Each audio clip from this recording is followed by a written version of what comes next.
बच्चे आज हम करेंगे जुमले। ये डैश है। ठीक है, हम लोग कहते हैं ना उर्दू में जुमले जब इस्तेमाल करते हैं हम कहते हैं ये डैश है। ठीक है, हम लोगों ने अब ये डैश फिल करने। ये क्या है? ये आम है। ये आम है।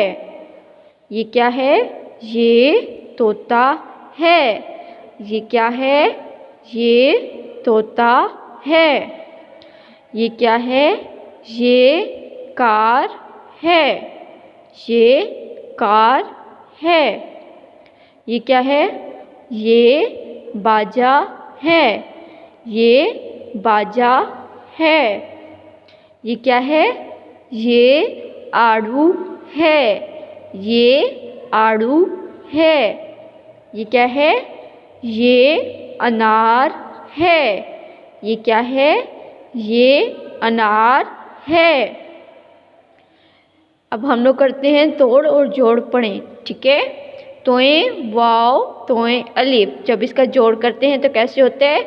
तोएं वाव को जोड़ेंगे, तोएं वाव तो, फिर तोएं अलिफ ता, तो ता। इसी तरह काफ अलिफ का रे कार, काफ अलिफ का रे कार। ये है ये है ये। अलिफ नून अलिफ ना अनार अनार। बे अलिफ बा जीम अलिफ जा बाजा। है बड़िए है बड़िए है।